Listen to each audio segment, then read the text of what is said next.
quero pedir para você manter agora um pouquinho a atenção na exposição da Palavra de Deus, um momento importante das nossas vidas.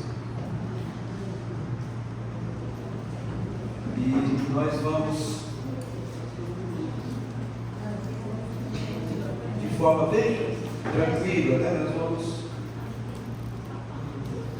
explicar o texto do livro e vamos aplicar para as nossas vidas. Aí é necessário que você fique atento, tá bom? Êxodo capítulo 14.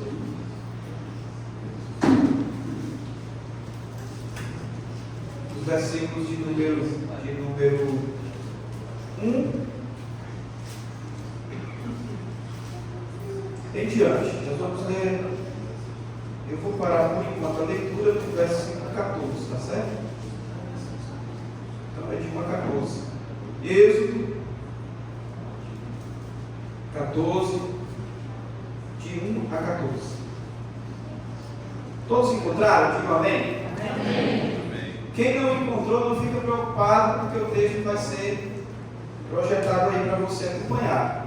Nossa equipe da mídia está ali de prontidão, para que você não perca a leitura, né? Entenda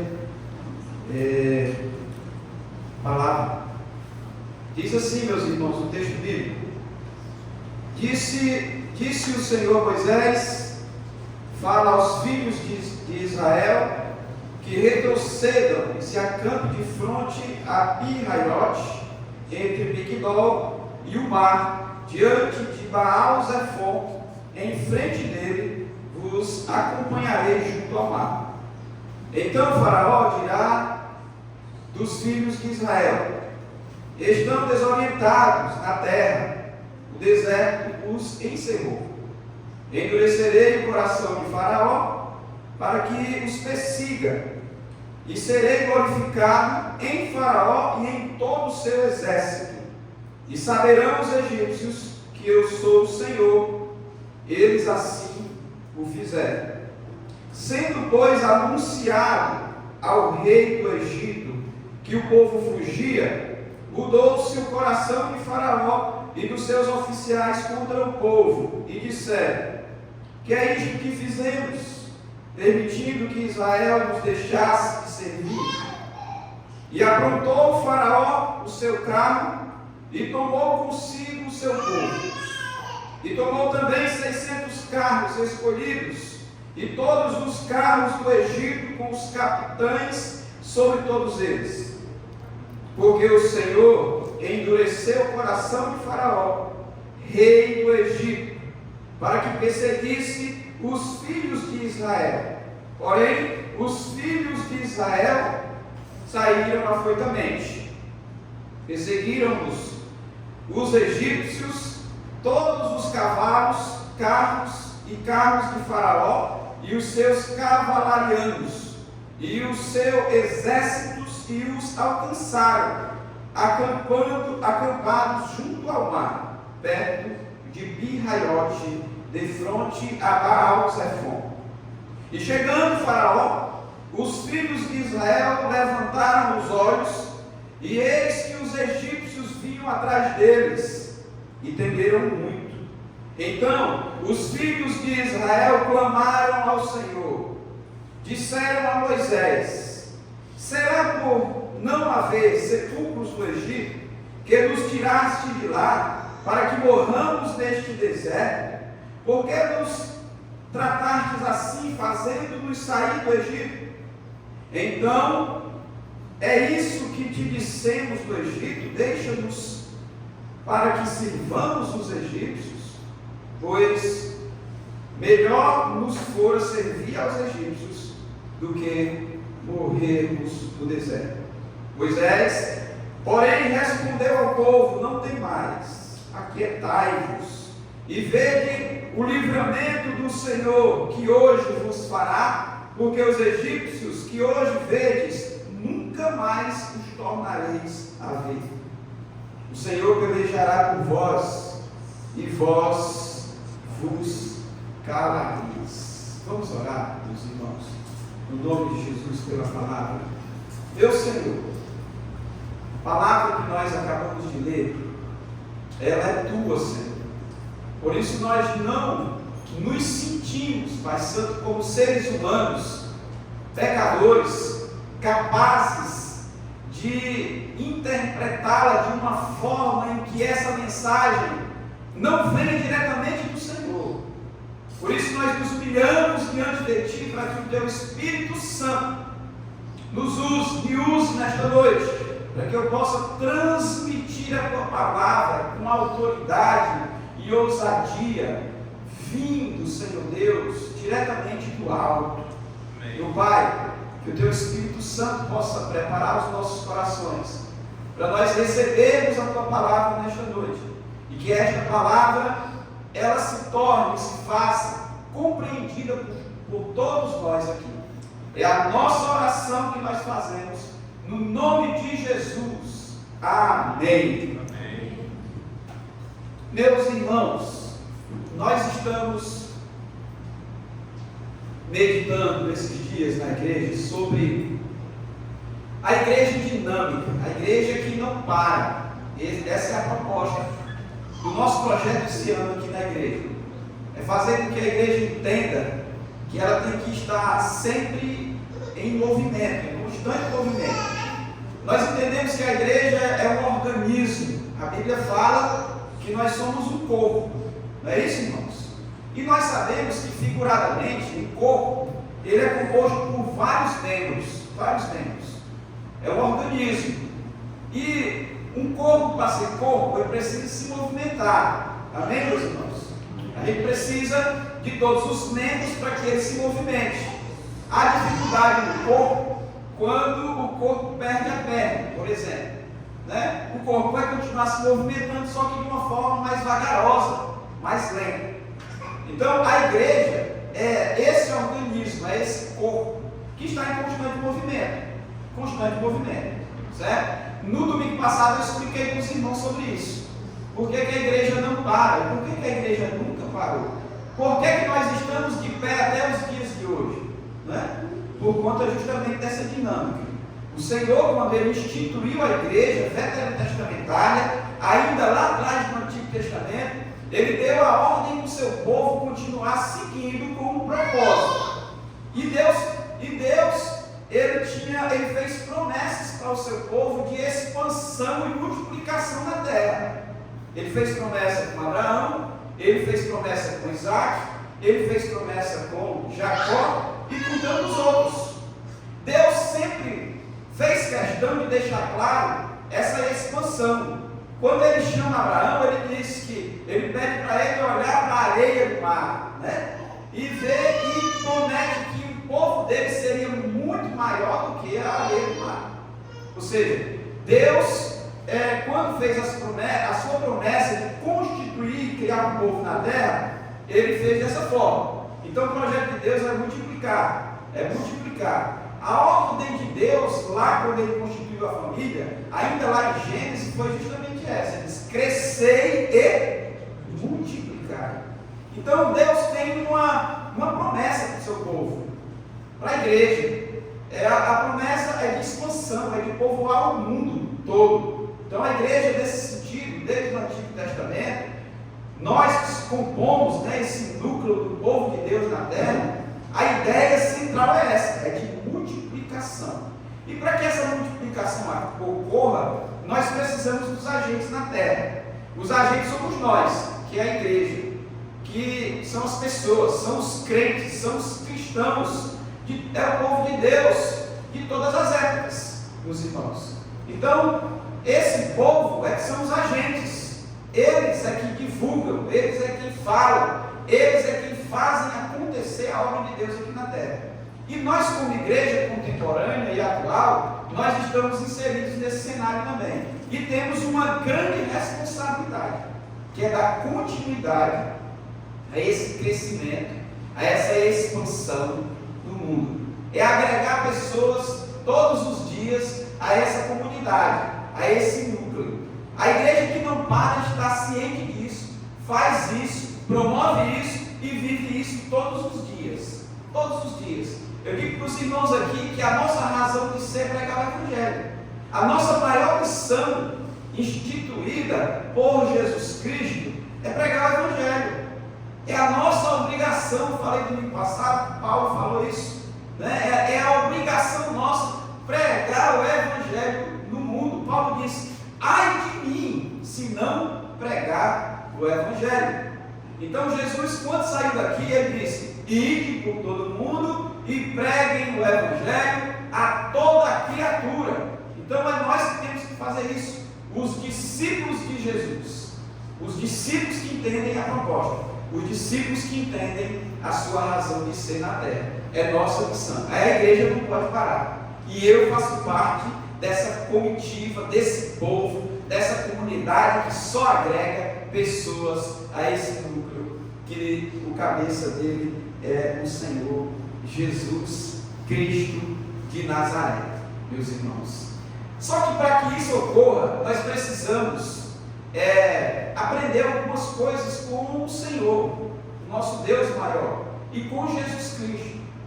Hoje nós estamos vivendo num ambiente muito escasso de obreiros para fazer a obra de Deus. E a gente faz uma pergunta, a gente fica se perguntando assim: qual é o motivo então, pastor? O porquê dessa escassez de obreiros, de verdadeiros discípulos, né? Hoje nós temos muitas pessoas agregadas nas nossas igrejas, mas elas estão na condição não somente de membros e não de discípulos, né? E qual é a diferença disso? Nós meditamos no domingo passado. A diferença é que o discípulo ele não espera para fazer, ele faz. O membro não, ele só participa. Ele vem para a igreja, ele vem para os cultos, ele não perde um culto, ele está ali, mas ele não participa da obra de evangelização no mundo.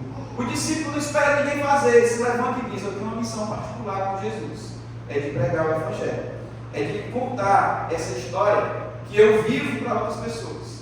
Então existe essa pequena diferença. Então as nossas igrejas estão lotadas, mas nós não estamos compreendendo na prática qual é a nossa verdadeira missão. E pregando sobre esse assunto, a ideia é despertar, é avivar o nosso coração para isso, irmãos. Nós precisamos acordar. Tantos, quando eu vejo esses jovens aqui na igreja, eu fico muito contente, porque eles poderiam estar lá no mundão, curtindo a vida, mas eles estão aqui ouvindo a palavra de Deus. E a palavra de Cristo liberta, transforma. Eu sempre digo que é o melhor lugar para se estar no domingo à noite é na igreja, né? Porque a igreja, o Senhor Jesus Cristo, que é o dono da igreja, ele transforma a vida de uma pessoa ao ponto que ela sinta prazer de fazer a sua própria obra, pela transformação que ele provoca em nós, pelo amor pela qual ele nos amou. Então, fazendo assim, meus irmãos, nós estamos também agradando o coração do Senhor Jesus Cristo, quando nós testemunhamos daquilo que Ele faz na nossa vida. Então nós precisamos, nesse tempo, fazer essa pergunta: por que estão faltando os obreiros? Né? Qual é o movimento contemporâneo dessa geração que está fazendo com que, a cada dia que passa, né, as pessoas fiquem mais distantes, os crentes mesmo fiquem mais distantes desse movimento? Então, é um movimento que chegou e nós precisamos, como igreja, despertar para que esse movimento ele não se alastre aqui na nossa igreja. Por isso que esse ano todo nós vamos trabalhar nessa temática da evangelização. Então, irmãos, diante desse problema, dessa situação, qual seria o nosso posicionamento como igreja do Senhor? Né? Tendo em vista as dificuldades, tendo em vista as situações, tendo em vista as opressões que nós nos deparamos todos os dias, as perseguições.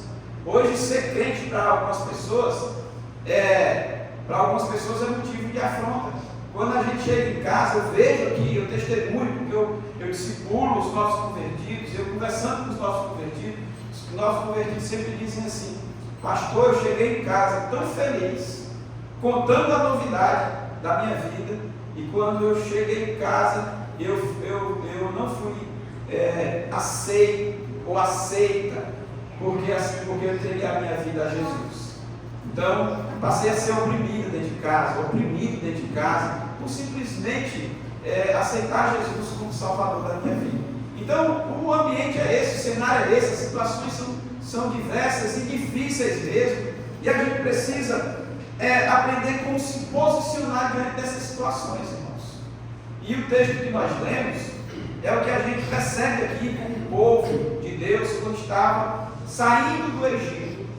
Os irmãos, naquela época, eles se sentiram ameaçados, né? Mesmo sabendo que Deus estava com eles naquela peleja, mesmo assim eles se sentiram ameaçados. E aí faltou posicionamento de alguns, faltou postura para alguns. Eles reconheciam até o seu propósito, eles sabiam que Deus estava com eles. Uma grande multidão se reuniu com aquele povo na saída do Egito. Uma grande multidão mesmo, meus irmãos, era muita gente. Então foi um povo que viu Deus atuar poderosamente, ali com as 10 pragas do Egito. Deus mostrando: eu sou o Senhor, e eu prometi que vou tirar vocês desse ambiente de escravidão e vou colocar vocês numa terra que manda leite e mel. Então Deus fez a parte dele, e o povo, quando sai do Egito, a gente vê que mesmo no propósito de Deus, eles reclamam, eles não compreendem a situação, a dinâmica do sofrimento do propósito. Aí é sobre isso que eu quero meditar com os irmãos hoje. O nosso posicionamento diante das causas que nos paralisam no processo de vida do propósito de Deus, ou no nosso processo de vida no propósito de Deus. Qual o meu posicionamento? Qual o posicionamento que eu devo tomar diante das causas, das circunstâncias que nos paralisam, que são situações de medo, são situações de provocações, de perseguições? Como eu devo me posicionar como igreja do Senhor? Entendendo o meu propósito, entendendo a ordem de Deus, que é ir por todo mundo, de Jesus, que é ir por todo mundo, pregando o Evangelho, né? Então nós precisamos pensar um pouco sobre isso. Como que eu devo me comportar diante dessa situação? Qual é o meu posicionamento cristão? Eu vou paralisar? Eu vou retroceder? Simplesmente eu vou me calar e não vou falar mais? Porque eu sou uma pessoa, pastor, que eu não gosto de confusão. Tem um povo tem uns crentes que é desse jeito. Não dá certo, tem que não pode estar brigando mesmo não. Desde que a justificativa não seja para ser omisso à pregação do Evangelho. Porque tem gente que usa isso para ser omisso e não falar. Pastor, porque toda vez que eu vou falar para fulano, para ciclano, a pessoa me interpreta mal. Eu não estou sendo bem compreendido. Talvez a sua estratégia de evangelismo não está sendo uma estratégia boa ainda, muita estratégia. Mas o fato é que você não pode parar, porque a igreja de Jesus, ela não para, ela é dinâmica e depende do nosso trabalho aqui na terra como verdadeiros discípulos. Então eu falei aqui para o irmão Miel: pastor, o Miel é bruto demais. Eu disse: o Miel para mim está muito gente boa. O Miel é gente boa. Mas eu vou falar para o Miel sempre vem com um negócio de não querer entender o que eu estou falando. Não muda a estratégia, meu filho. Estou dando aqui só um exemplo. Você está falando com uma pessoa na rua, da família não sei de quem. O povo tem esse negócio aqui, né? Da família não sei de quem. Eu não vou nem perto. Se falar de Jesus com essa pessoa, ela vai ficar cansada. Muda a estratégia. Cria um relacionamento. Mas nós não podemos deixar de falar e anunciar o Evangelho. É uma ordem direta para a igreja. Jesus falou no imperativo: ide por todo mundo, preguem, é vocês. São os discípulos, são os apóstolos. Eles compreenderam lá atrás, meus irmãos, os primeiros apóstolos. E por causa daqueles apóstolos que caminhavam com Jesus, nós estamos aqui hoje, nós temos a igreja cristã do mundo. Porque lá no início, eles fizeram talvez o que nós não estamos fazendo hoje, certo? Então nós precisamos rever os nossos conceitos, avançar e pregar o Evangelho e nos posicionarmos diante, meus irmãos, das situações mais diversas que surgirão, certo? Aqui o povo estava saindo, eles estavam entendendo o seu propósito, meus irmãos. Saiu muita gente junto com aquele povo. Interessante que a história diz que eles, ao saírem do Egito, eles também levaram muitas pessoas que reconheceram esse Deus como sendo o soberano, o libertador daquele povo. Muitos egípcios, até muitos estrangeiros, eles se aglomeraram com aquele povo. O texto fala isso, porque eles perceberam o poder de Deus atuando diretamente na vida daquele povo. Então eles saem juntos ali, muita gente sai nesse cenário. Só que na primeira dificuldade que o povo encontra, aí o povo começa a reclamar, o povo começa a murmurar. Tá? Eu preciso fazer, irmãos, bem rapidinho, uma pequena explicação do texto para que os irmãos entendam essa história. E para nós entendermos bem a história, eu vou fazer aqui um panorama resumido, tá, meus irmãos? Desse povo aqui, do texto que nós lemos, da narrativa bíblica, nós precisamos avaliar o nosso contexto. Quem é esse povo? Porque tem muita gente que ainda não sabe, certo? Tem muita gente que já sabe, que assistiu a novela da Record, né? Está lá, contou a história, todinho, certo? Mas tem gente que não sabe. Aí, para quem não sabe, a gente vai, explica quem é esse povo, de onde saiu esse povo. Aí eu preciso voltar um pouco. Quando nós olhamos a nossa Bíblia para Gênesis capítulo 50, que é o último capítulo de Gênesis, versículo número 22, nós vamos, está tudo pertinho, né? Você só volta um pouquinho aí. Gênesis capítulo 50, versículo de número 22, nós vamos ver aqui o contexto deste povo, certo? E diz assim, irmãos, olha, o versículo de número 22, de Gênesis 50, vai dizer assim, ó: José habitou no Egito, ele e a casa de seu pai, e viveu 110 anos. Olha aqui, José habitou no Egito, ele e a casa de seu pai, e viveu 110 anos. Ou seja, esse povo que está agora no Egito, no capítulo 14 de Êxodo, que nós lemos, são os descendentes da casa de Jacó e de José, que viveu no Egito. Se os irmãos voltarem um pouco mais, os irmãos vão ver a história de José, onde José foi vendido por seus irmãos. Eu contei aqui, eu preguei sobre isso no final do ano. Foi vendido por seus irmãos e ele foi lá para o Egito. Os irmãos estão comigo? Estão acompanhando? E lá no Egito, José passou a ser governador do Egito, tá? E ele viveu no Egito. E teve um período de muita escassez em todas as terras, principalmente no Egito, na época que José foi governador. E o que foi que aconteceu? A família de José, a família de Jacó, que era pai de José, foi para o Egito. Então eles foram morar em uma cidade, se eu não me engano, Gomer, né? Eu acho que é Gomer.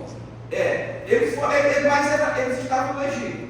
Então esse povo aqui, que era a família de José, ele se multiplicou no Egito, foi se multiplicando. Aí chega aqui, José agora morre, certo? Mas o texto é claro, diz que José habitou no Egito, e esse povo está no Egito, crescendo, se expandindo. Quando nós chegamos, irmãos, no capítulo 1 de Êxodo, os versículos de 1 a 8, eu vou ler só alguns versículos aqui, nós vamos observar o seguinte, ó. Versículo de número 1 diz assim, ó: são estes, Êxodo, está aí pertinho, né? São estes os nomes dos filhos de Israel que entraram com Jacó no Egito.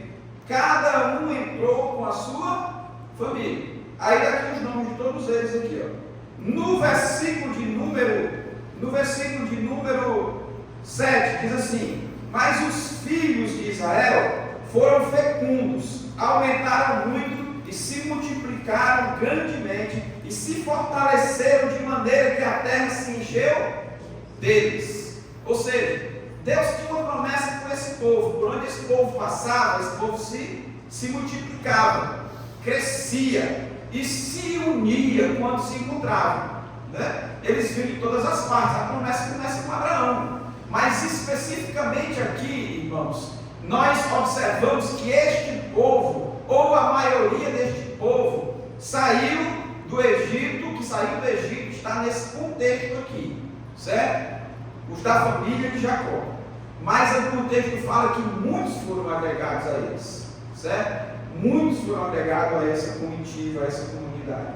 Então, meus irmãos, vendo o crescimento desse povo, no versículo 8, o texto diz assim, ó: Entrementes se levantou o novo rei do Egito, que não considera José, certo? Ou que não conhecera José, e disse a seu povo: eis que o povo dos filhos de Israel é mais numeroso e mais forte do que nós. Eia, usemos de astúcia para com ele, para que não se multiplique, e seja o caso que, vindo guerra, ele se ajunte com os nossos inimigos e peleje contra nós e saia da terra.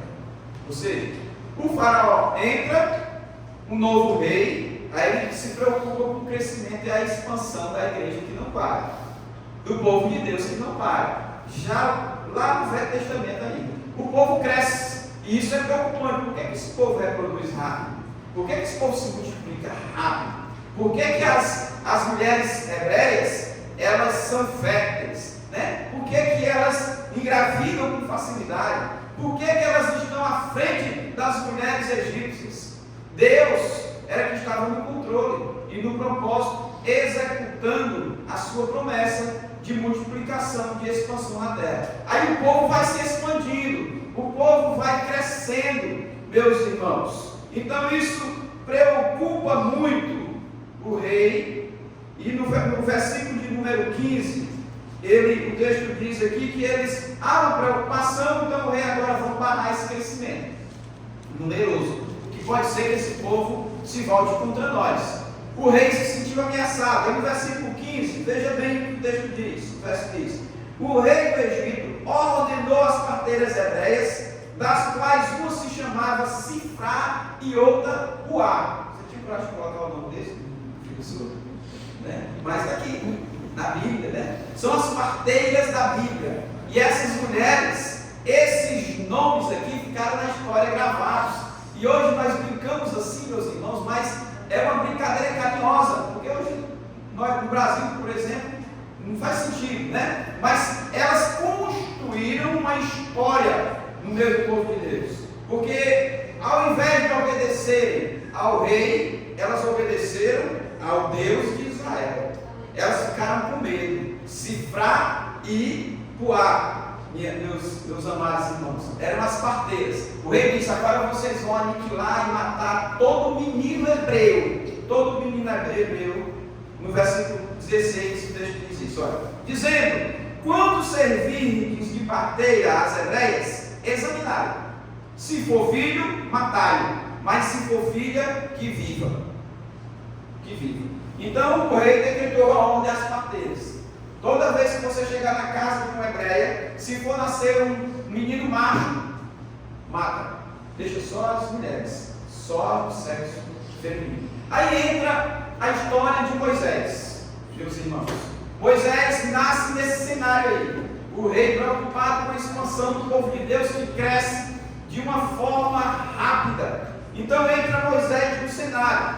Moisés nesse cenário, meus amados irmãos, eu vou contar aqui a história. Ele nasce, sua mãe guarda o seu filho por muito tempo, mas chegou um tempo que não deu mais para esconder. Aí o que ela faz? Ela pega Moisés, joga no cestinho e joga no rio. Moisés, os irmãos conhecem a história. Quem não conheceu, não assistir a novela e lê a Bíblia, né? Aí está lá, bem contadinho, ilustrado em tudo, fica melhor até que você entender. Então, Moisés é criado lá no palácio, cresce, se torna um homem hebreu, certo? E de sangue hebreu, e vai governar junto com os seus governantes daquela época, o faraó e com os funcionários do rei. De repente ele chega e no campo de trabalho vê um egípcio maltratando um hebreu. Aí, meu amigo, não deu certo. É aquela mesma coisa, né, gente? Você tem seus amigos aqui. De repente você passa num lugar, tem alguém maltratando um amigo seu. Você vai gostar? Não, é seu amigo. É seu sangue, é um parente seu. Se é um irmão seu, se é um primo seu, ninguém gosta de ver ninguém maltratando um filho. Ou uma filha, uma mãe, um irmão, um parente. E Moisés estava nessa situação quando vê o egípcio maltratando lá o hebreu, porque o povo estava vivendo em escravidão. Eles açoitavam, os egípcios açoitavam, oprimiam o povo, porque o rei fez isso. O rei disse: pode maltratar, vamos cancelar o crescimento desse povo. Eles serão escravos, vamos aumentar o trabalho deles. Era esse cenário. Aí Moisés vai lá, mata o egípcio.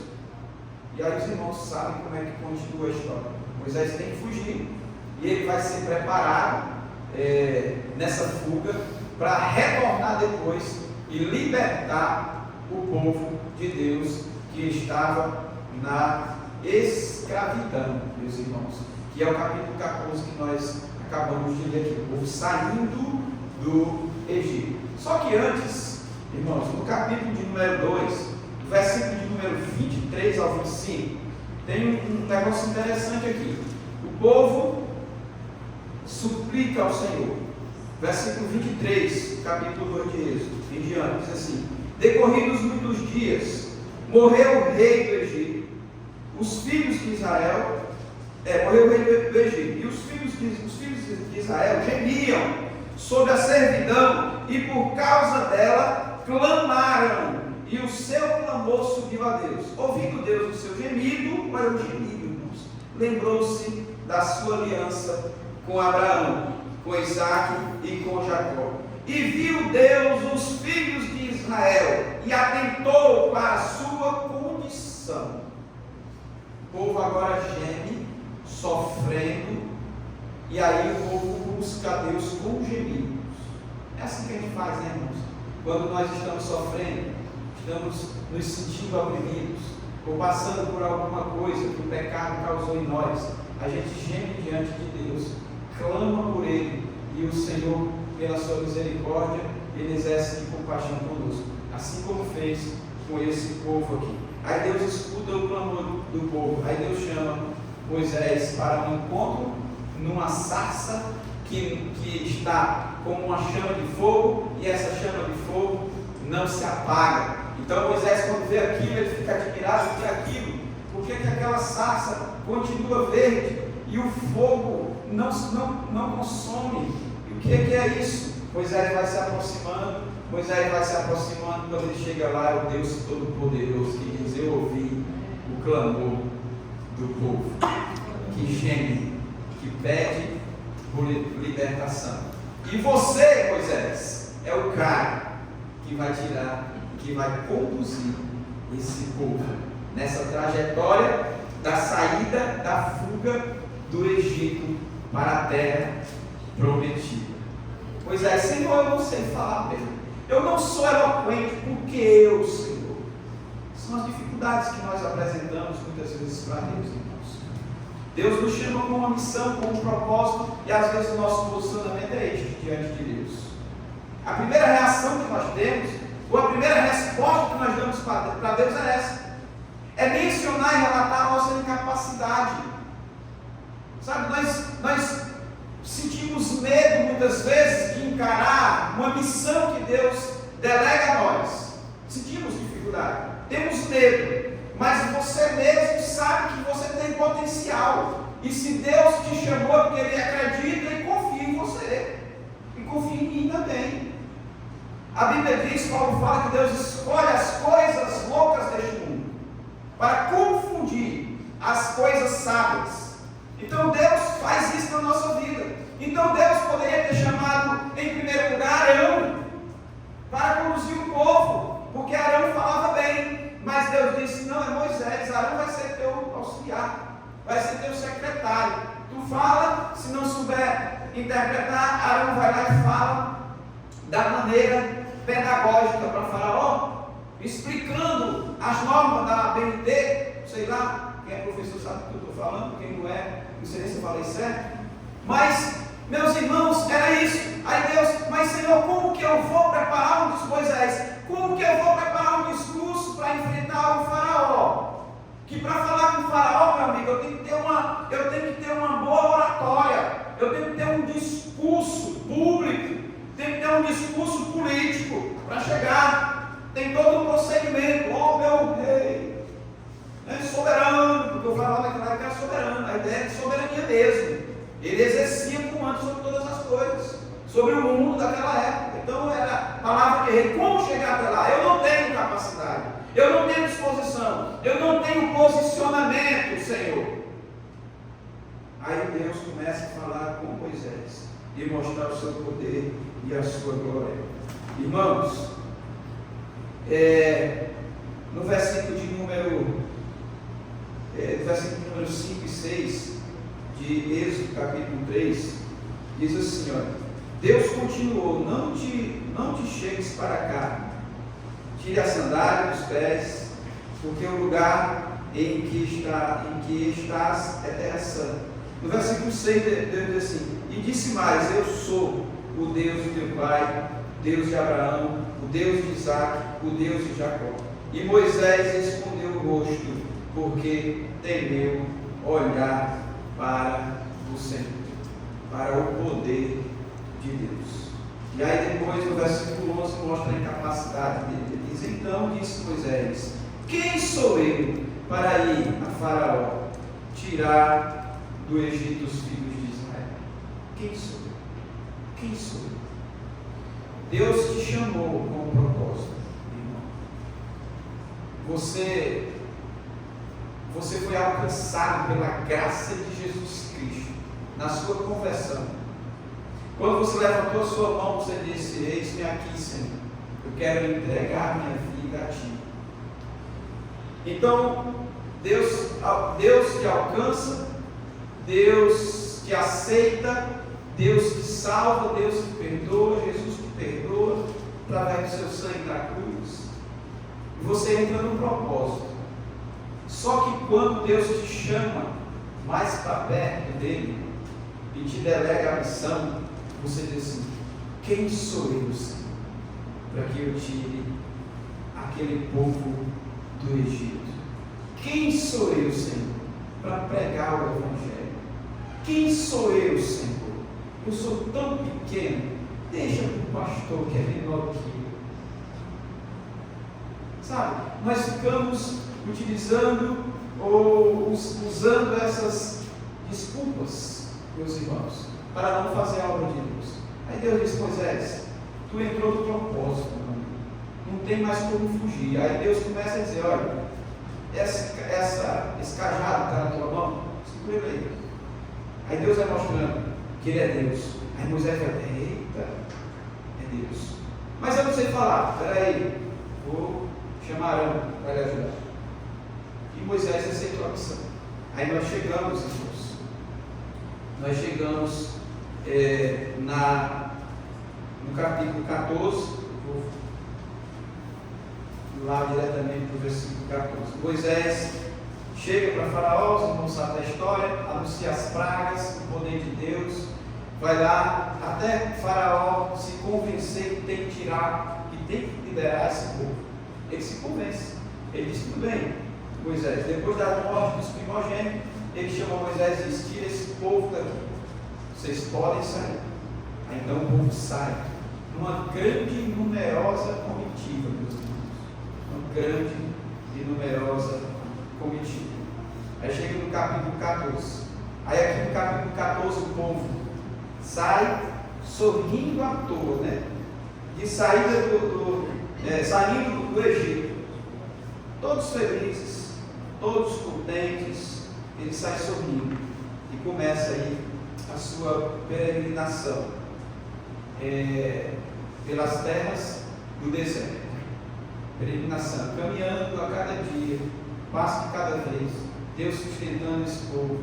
A Bíblia conta a história que durante o dia uma nuvem seguia esse povo e eles andavam na sombra, o sol não castigava. E durante a noite uma nuvem de fogo seguia esse povo ao ponto de manter a temperatura do deserto.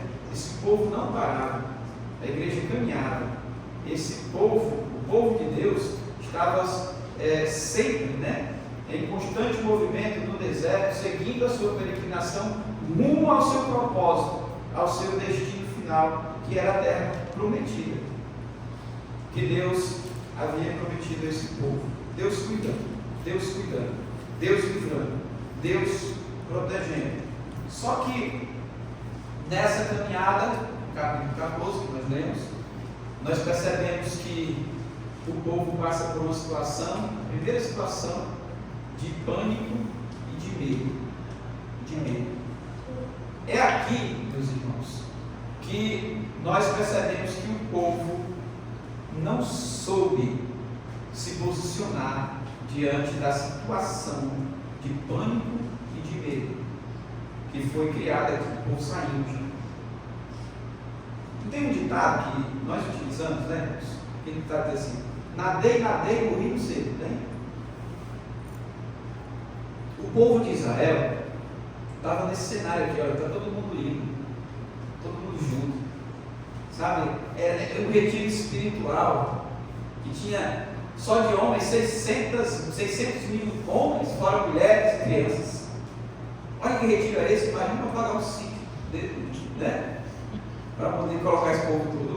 O povo de Deus tudo unido com um só propósito, na mesma igreja, todos vibrando, celebrando. O Senhor nos tirou daqui. Nós estamos indo agora para a nossa terra, que o Senhor vai dar para nós, lá mana leite e mel.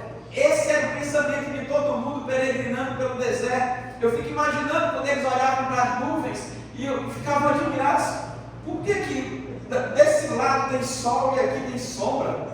Por que no deserto, no frio, o Senhor nos aquece com a nuvem de fogo? Que Deus é esse? Que cuidado especial é esse? E o povo estava no melhor momento da sua vida, meus irmãos. Não estava mais sendo escravos de Faraó, sendo açoitados na escravidão. Às vezes nós ficamos nessa condição. Nós saímos de uma condição de pecador, de escravo do pecado. E quando a gente está bem com Deus, a gente, no momento da situação criada de pânico e medo, a gente retrocede. Aí nós perdemos as bênçãos de Deus. Nós saímos um pouco do processo. Aí atrás a bênção de Deus na minha vida, por quê? Porque eu cedi, eu não soube me posicionar. Foi o que aconteceu com o povo. Aqui. Estava no propósito, entendendo o propósito, visualizando o propósito, vendo as bênçãos acontecendo na vida de cada um, mas não estava preparado para se posicionar quando fosse enfrentar a primeira situação difícil da sua vida. É o que acontece com muitos crentes. Na primeira situação difícil, desiste. E a ideia não é essa, irmãos. Nós não podemos desistir, porque a igreja não para, o povo não para. O povo de Deus está em expansão e multiplicação. Aconteceu isso com o povo de Israel aqui, meus irmãos. Aí o povo, de repente, sabe da notícia. O texto fala, Faraó ficou chateado. Ele pensou assim: mas que burrada que nós fizemos. Será que nós fizemos certo mesmo em ter liberado esse povo? E agora, como é que vai funcionar as entidades públicas do Egito? O diretor da escola que saiu, só um exemplo para os irmãos entenderem, né? O hebreu que servia no palácio, o copeiro, rapaz, o gerente lá dos tijolos, o rapaz que consertava o celular, o outro que liberava os barcos para pescar. Nós fizemos uma besteira, liberar o povo. O irmão que fazia a mesa para ele sentar para comer, o carpinteiro, o pedreiro. Então, nós fizemos uma tolice. Então agora foi o seguinte: vamos correr atrás do povo de novo, vamos massacrar esse povo e vamos trazer o povo de volta. Foi aquela que essa ideia para mim. Aí o povo sai. De repente o texto diz que a multidão que caminhava com Moisés, eles olham para trás. Aí eles percebem que os egípcios vinham ao seu encontro. É o que acontece com a gente. Nós estamos indo tão bem. Aí de repente você olha para trás. Vixe, vai e vem. E agora? Quando eu fosse orar, meu pensamento é desistir. Não vou mais, não quero mais. Não quero ir em frente. Não quero continuar no propósito. Está todo mundo caminhando em direção à terra prometida, confiando. A nuvem seguindo a presença de Deus com o povo. Mas mesmo assim, os nossos anseios nos tiram da presença do propósito. Nós estamos vendo, está tudo dando bem certinho, gente.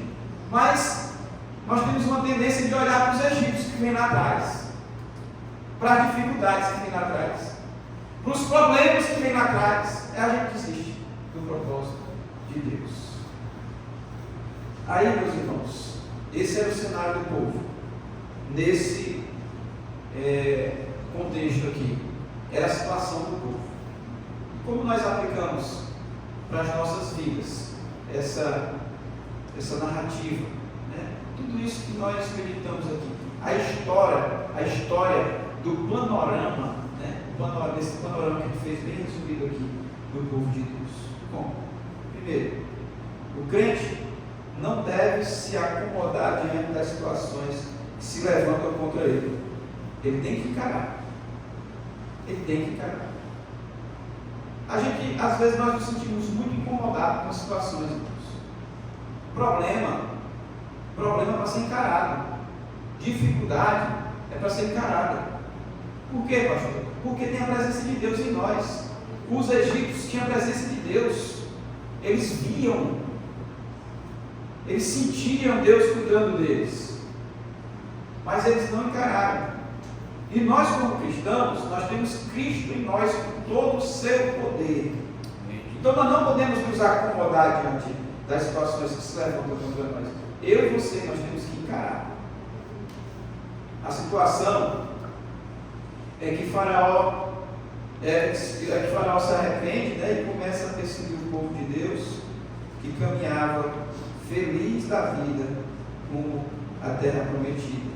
Versículo 5 do capítulo 14 diz assim, ó: sendo, pois, anunciado ao rei do Egito que o povo fugia, mudou-se o coração de Faraó e dos seus oficiais contra o povo e disseram: que é isto que fizemos, permitindo que Israel nos deixasse de servir. Versículo 6 diz assim: e aprontou Faraó o carro e tomou consigo seu povo. E no versículo 7 ele diz: tomou também 600 carros, aqui a comitiva, os seus soldados, né? E versículo 8 ele diz: porque o Senhor endureceu o coração de Faraó, e para que eles perseguissem, né, os filhos de Israel. Porém os filhos de Israel saíram afoitamente.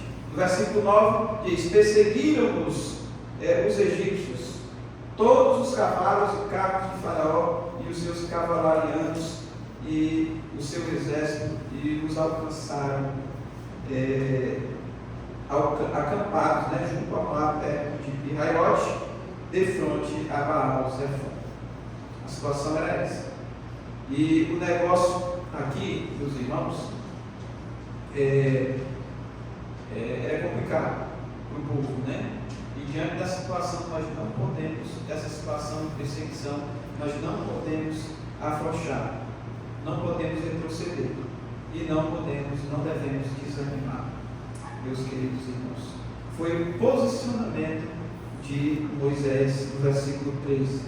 Versículo 13 diz assim: Moisés, porém, respondeu ao povo: não temais, aquietai-vos e vede o livramento do Senhor, que hoje vos fará.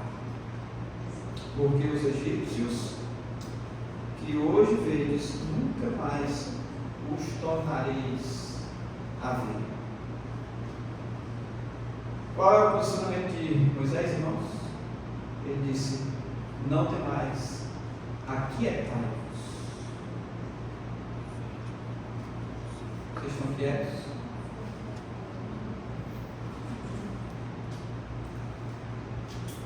Aquietai-vos. É que eu não sei se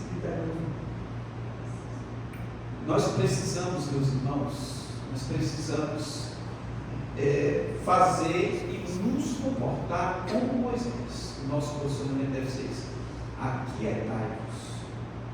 Fique tranquilo. Mas só que Moisés estava pensando assim. A maioria do povo não, porque eles murmuram, resmungam e depois vão cobrar de Moisés. Timóteo 2, 1:7 diz: porque Deus não nos tem dado espírito de covardia, meus irmãos, mas de poder, de amor e de moderação. Um dos sinais mais visível na vida de quem é covarde nesse sentido é a desistência do propósito. Tá? Você entende o propósito de Deus, você está caminhando com o povo de Deus, mas no propósito, no processo do propósito, você por alguma coisa, você desiste, você desanima, né? Você para de perseverar. E a Bíblia está cheia de versículos, né, que falam sobre isso. Não deixe de congregar, como é costume de alguns. Já era uma preocupação no passado para a igreja, é uma preocupação contemporânea e atual também. A primeira coisa que a gente faz é desistir. O povo pensou dessa maneira. Um pensador disse assim, irmãos: covarde não são as pessoas que lutam e perdem, mas sim as que não lutam com medo de perder. Certo? Covarde não são os que lutam e perdem. Covardes são aqueles que nem enfrentam a dificuldade, com medo de perder. Às vezes você passa por um momento difícil, você não quer enfrentar, porque você acha que vai perder a batalha, a luta. Né? Então, lute com seus propósitos, suas causas, a sua causa, a minha causa é Cristo. Nós devemos lutar, sempre. Certo? Essa foi isso que fez com que eu vi uma frase falando sobre escravos, de um autor que eu não mencionei, eu não vou mencionar o nome dele aqui, pensador, que ele diz assim, falando sobre a história dos escravos, né? Ele diz: a frase diz assim: a força fez os primeiros escravos e sua covardia perpetuou-os. Ou seja, a força dos homens fez os primeiros escravos. Foi o que aconteceu no Egito. Os hebreus, eles eram fortes, eram homens fortes, sustentados por Deus. Só que eles se acomodaram na vida de escravidão. Então, esse comodismo fez com que eles gostassem de viver na escravidão. Às vezes, por essa covardia nossa mesmo, a gente vive na escravidão do pecado. Você não tem força, você gosta de viver na escravidão do pecado. Né? Você, às vezes, não busca todas as suas forças para lutar contra o pecado. Aí o desânimo bate, o medo bate, eu não sou capaz, e você continua sendo escravo. Continua sendo escravo. E a gente sabe, se a gente correr atrás da maneira certa, a gente sai, gente. Eu já me libertei de muitas coisas, que eu era escravo do pecado. Então, você pode fazer também. Quando você busca o Senhor, tem fé, tem o seu propósito, você pode lutar com as suas forças, sem temer, sem desanimar, sem retroceder. Certo? Os escravos tinham tanta força, mas eles continuaram sendo escravos porque eles não lutaram para reverter a situação. Eles se acomodaram na escravidão. Lute, meu filho, em nome de Jesus. Então, a segunda coisa que nós vamos aplicar para nossas vidas hoje é que não importa quem vem atrás de você, o que importa é quem peleja por você. Não se incomode com isso. Moisés disse o quê? Moisés disse assim: se acalme, cautelai-vos, vocês vão ver o que o Senhor vai fazer com vocês. Moisés estava preocupado com os egípcios que tinha lá atrás, gente? A mulher de Ló estava preocupada? Estava. Ela virou o quê? Uma estátua de sal, porque ela se preocupou com o problema, não confiou em Deus. Ali Deus foi bem radical. Deus disse: olha, não. Lá no povo, Deus disse: pode olhar, vamos testar a fé desse povo aqui. Aí veio os egípcios com seus melhores cavalos, seus carros de guerra na época, e eles olham: meu Jesus. Naquela época Jesus ainda não tinha vindo à terra, mas se fosse hoje, a gente falava: meu Jesus, lá vem os tanques de guerra. E agora? Então, não importa o que vem atrás. Talvez você pode pensar assim: meu problema é muito difícil, pastor. É igual os cavaleiros do faraó, os seus cavalos, os seus cavalarianos. É muito grande, pastor, o teu problema. Não importa o que vem atrás, não importa o problema que ainda não chegou, que os meus anseios já colocaram no coração lá, o problema, não importa não. Nem chegou. Faltam 3 dias, pastor. 3 dias. Uma vez o senhor contou a história, pastor, eu estou morrendo, eu estou acabando aqui. Porque daqui a 15 dias, 15 dias, meu irmão, Deus pode fazer tanta coisa em 15 dias.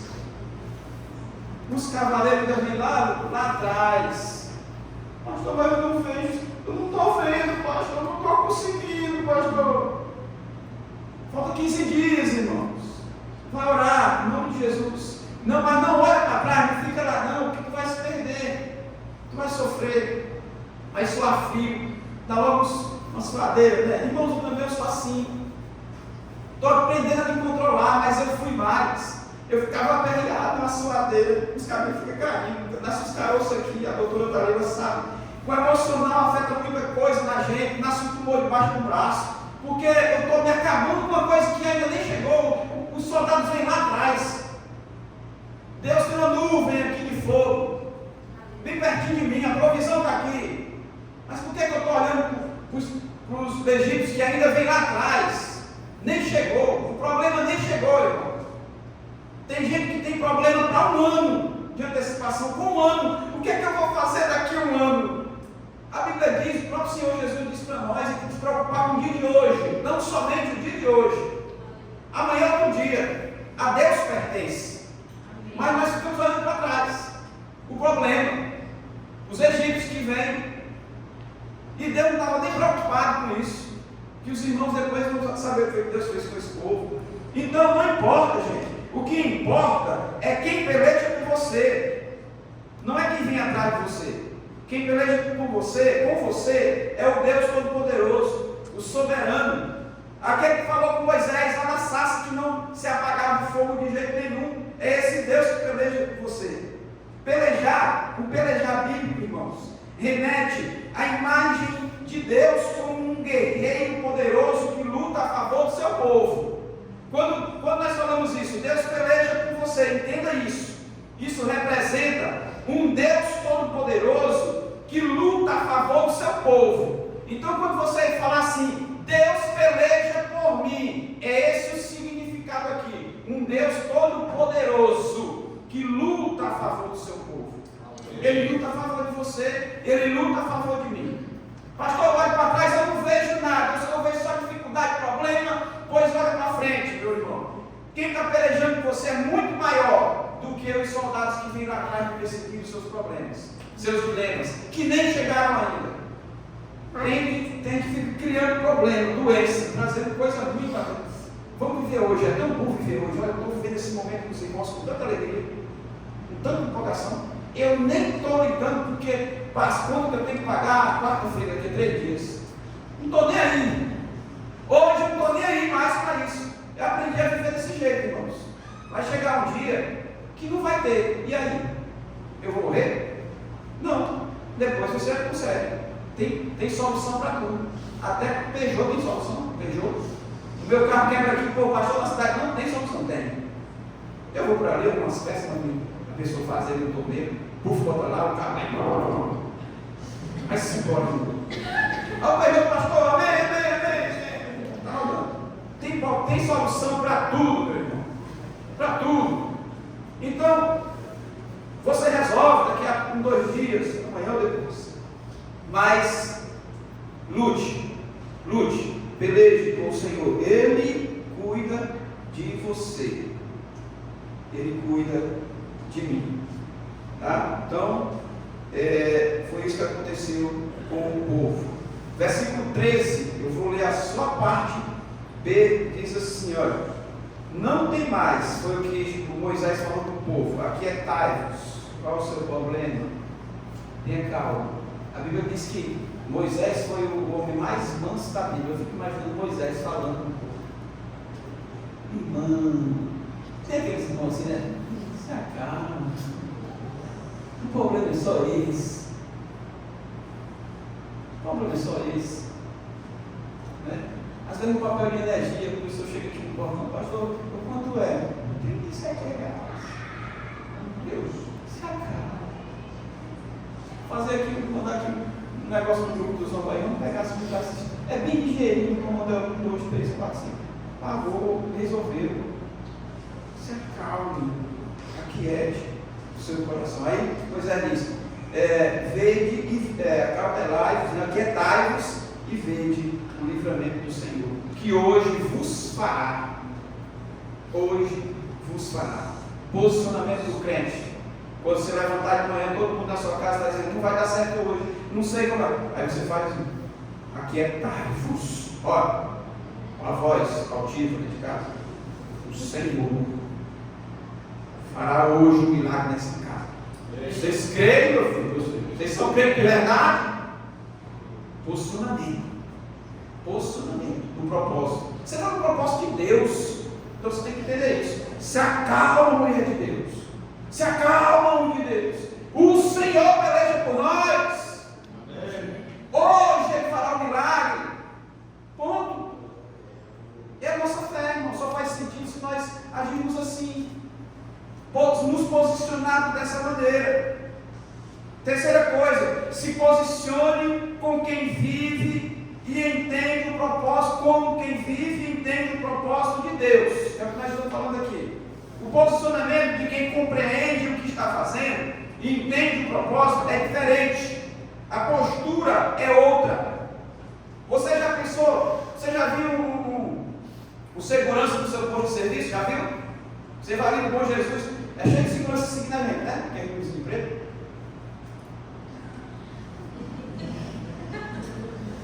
Aí a gente fica doido para tomar um lodinho. Aí ele vai lá e gosta dessas coisas, só para fazer hora com eles. Ele já me conhece. Eu chamo ele de sargento. Aí eu brinco com ele. Aí o posicionamento dele é tudo certo. Ei, rapaz, é sargento. Posicionamento firme, segurança. Tá ali? Não é assim, segurança? Você vai, policial, você passa pelo policial do raio. Bom dia. Se falar mal, leva um tapa, né? Você nem carismático. Posicionamento de segurança, irmão. É esse. Então nós somos soldados de Jesus. Quando alguém falar alguma coisa para nós, não sei, então Jesus, não sei. Que posicionamento é esse? Que postura é essa, pelo amor de Deus? Que postura é essa? Às vezes só é repreendido. Eu fico assim pensando, o que foi repreendido hoje?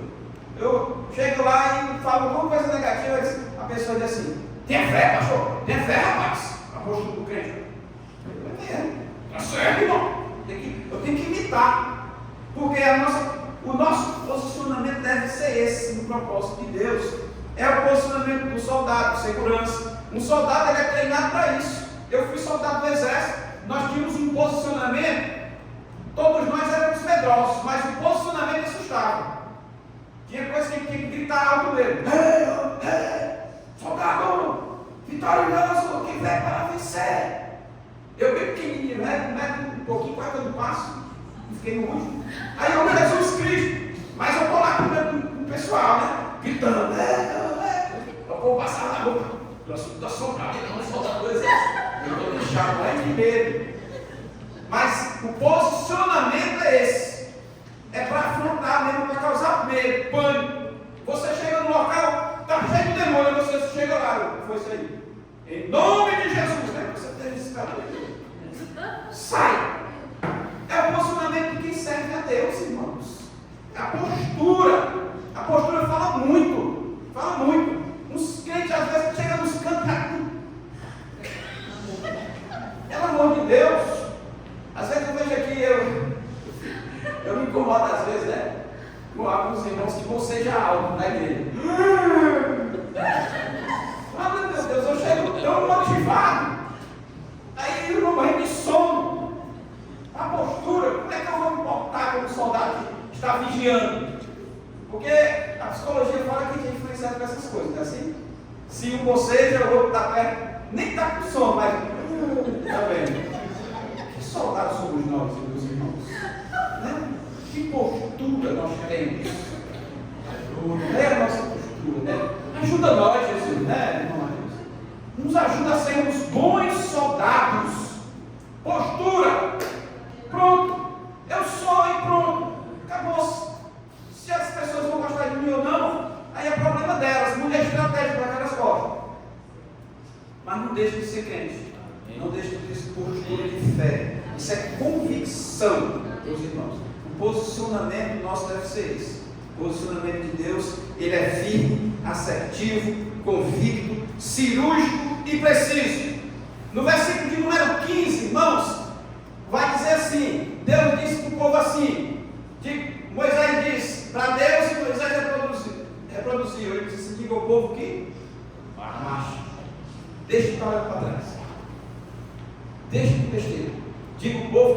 foco, marche. Posicionamento de soldado. Diga o povo que marche. Mas os egípcios vêm atrás. Diga o povo que marche. Não mais o problema é grande. Diga o povo que marche. A enfermidade, diga o povo que marche. É mais que o perseguido da igreja. Diga o povo que marche. A igreja de Deus não para. Não para nem pode parar. Diga o povo que marche, Moisés. Diga o povo que a igreja tem que marchar e continuar fazendo a obra. Tem dificuldade? Tem soldado do Egito atrás? Tem problema? Tem, financeiro? Tem, mas Deus está dizendo para nós, diga o povo que marche, continue marchando, continue andando, em nome de Jesus. Versículo 14 diz, o Senhor pelejará por vós, e vós vos calareis, e assim que Deus faz, meus irmãos, a gente fica assim, de boca aberta, né? Quando a gente confia e depois vê a provisão e diz, Senhor, me cala. Eu fiquei sofrendo à toa. Aí Deus lhe desculpou. Moisés desculpou, o Senhor vai calar vocês. Vocês estão com medo, vocês estão reclamando, mas vocês vão ver o que o Senhor vai fazer com vocês. E ele fez isso. O mar se abriu, o povo passa com o pé enxuto, diz o texto, depois o mar se fecha, e sabe onde ele estava a dificuldade, o problema? Ficou no mar do esquecimento. Até hoje estão achando achados. Aí no mar deles, eu estava falando, pastor, encontraram agora lá no mar vermelho, umas rodas, desses carros aqui. Esses carros, nós estamos vendo, está tudo lá. Morreram. Deus cuidou do povo, o povo passou. O problema? Ficou no mar do esquecimento. Aí nós temos que avançar. E o nosso posicionamento tem que ser firme no propósito de Deus. Amém, meus irmãos? Amém. Então a nossa postura tem que ser uma postura firme. Eu sou cristão. Cristo está comigo. Eu tenho uma missão. Eu estou no propósito. O meu posicionamento tem que ser firme neste propósito. E eu encerro, meus irmãos, neste momento, deixando essa última reflexão. A reflexão é: qual o seu posicionamento diante das causas que nos paralisam, que te paralisam muitas vezes? Qual o nosso processo de vida, né? O propósito de Deus. Como você tem se posicionado? Como o povo aqui, vai reclamar a Deus? Vai reclamar a todo mundo? Ou você vai encarar?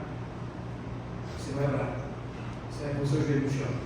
Você vai clamar ao Senhor, o Deus Todo-Poderoso. Como aconteceu lá, Deus disse que ouviu o gemido do povo. Deus está fazendo, está cumprindo a promessa dele na vida do povo. O povo está entendendo. Deus está cumprindo a promessa dele na nossa vida, mas nós não estamos entendendo. Olha para trás. As vitórias. Agora vamos fazer um contraste. As vitórias, o que você já conquistou? Os teus filhos tudo crescidos, grandes, uns fazendo faculdade, outros já têm carro, outros já têm moto. Por que nós estamos paralisando o processo? Qual o problema? Você tem problema? Eu tenho problema? Nenhum. Deus está me abençoando. Onde eu estou colocando a planta no meu pé, eu estou vendo as portas se abrindo. Por que eu estou paralisado? No processo, no propósito. Você faz parte da igreja que não para. Faça a sua parte mesmo. Faça a sua parte mesmo. Pregue o Evangelho, viva o Evangelho, seja bênção na vida das pessoas. Vamos ficar de pé, queridos?